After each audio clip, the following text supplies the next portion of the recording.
studied at the Trinity College in Dublin and now teach at the University of Exeter in Britain. I became a historian of the First World War because it's the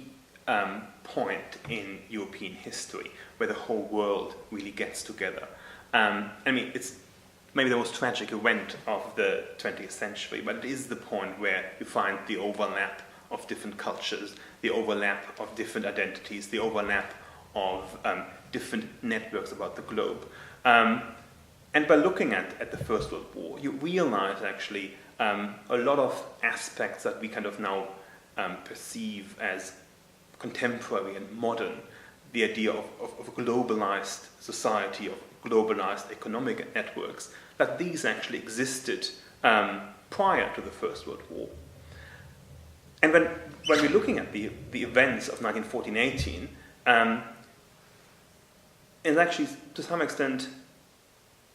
very depressing, despite or additional to the suffering of the soldiers and civilians. It's actually depressing to see how these networks and communities around the globe were kind of destroyed through the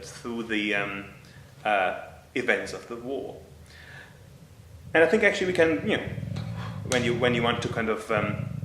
learn lessons from that, you can actually see it's how hard it is to rebuild the trust that existed maybe amongst people prior to 1914, at least European people. These ideas of networks and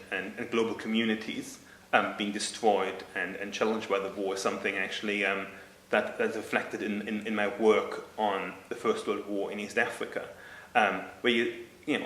where this remote part of the world, suddenly you have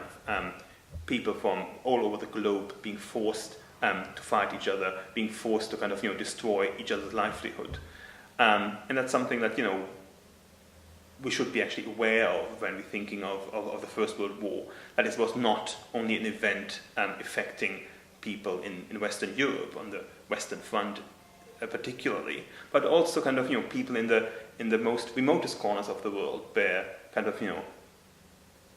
becoming victims of the war, becoming